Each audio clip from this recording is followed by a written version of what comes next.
Good afternoon, my fellow scholars. As from last week, it's been a much better Thursday than in the past.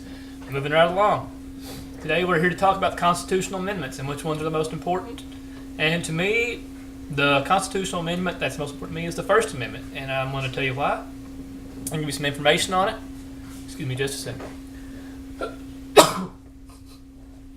Excuse me. First, the First Amendment guarantees freedoms of religion. It guarantees freedoms of expression or freedom of speech. It also guarantees freedom of assembly, the right to petition or protest peacefully, and it also forbids Congress to promote one religion over another. And something I really think we need to discuss and look at importantly here is it does not say freedom of religion, meaning that you have, obviously we have the choice to choose what religion we want. In the actual document, it says freedom from religion, stating the government cannot force a religion on you. It doesn't mean that you can't have certain religious freedoms in this country, because you absolutely can. I think it's a very important thing that tends to be overlooked. You hear people quote it as freedom of religion, and it's not right. It's freedom from religion. So it's a small change in wording, but it's a very important one. It's saying that the government cannot force us to be Christian, cannot force us to be Muslim, it cannot force us to not be something, that each and every individual has the right to choose a religion or to not choose a religion. So that's a very important expression there.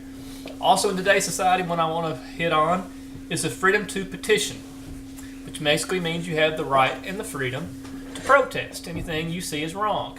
And I'm going to use what's happened in Kentucky in the last 2, 3, 4 months with Governor Bevin and his attacks on teachers. As you guys may know, I am from Kentucky. I am a teacher, so it affected me.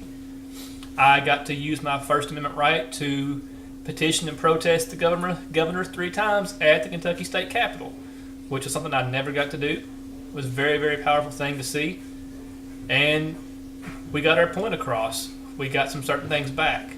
So it was very fun and exciting to see how that works, as long as it's done peacefully. Everybody has the right to petition. No one can stop you from that. I've been asked by students in my class, do students have the right to petition if there's things in their school they don't agree with? And they absolutely do. The law and the school board cannot stop a student from petitioning as long as they do it peacefully. There's no consequences that can happen to them. It's one of the cool things about our Constitution. Also, we were going to look at the right of free speech.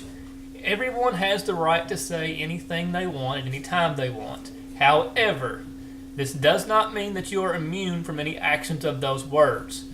So if you, on your own personal time, for reference, make racial slurs towards someone, yes, you have the absolute right to do that. Doesn't make it right, doesn't make it proper. Does it make you a jerk? Probably. But yes, you have the amendments and the constitutional right to do so.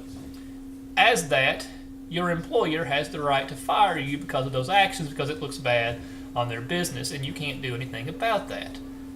You're not untouchable. If you say something that is seen as wrong or discriminatory or racist, your employer has every right to terminate you right then and there. And that has been something I hear a lot in the news. It's something I hear a lot in society with kids today. I have the right to say that. You're right. You do have the right to say that. But I also have the right to get rid of you or bring legal action or whatever the case may be upon you. It doesn't protect you from saying that. It protects you. It protects your right to say it, but it doesn't protect what consequences may come from that. So some pretty cool things about the First Amendment. I highly suggest you guys check out the Cornell Law site. It's where I've got a lot of information here. It goes into very, very detailed information about First Amendment and what First Amendment does and does not include. There's a lot of people that have some things they think are First Amendment rights that are not. There's a lot more in there. Sorry about that. You also have freedom from the press in your First Amendment right, or freedom of the press. The press can't be silenced over certain things in our country, which is pretty cool. A lot of other countries would love to have that amendment. Would love to be able to have that right, because they're only given what the government wants them to see, not the entire truth. Best example is that's North Korea. So I encourage you to check out cornell.edu.law and look through all their stuff. Again, it's got so much information just on the First Amendment. It's got, looking at it here, roughly 10 pages of information just on the First Amendment. So the other amendments are, I'm sure, full as well. Hope this was informative and helped you guys out. I will talk to you guys later.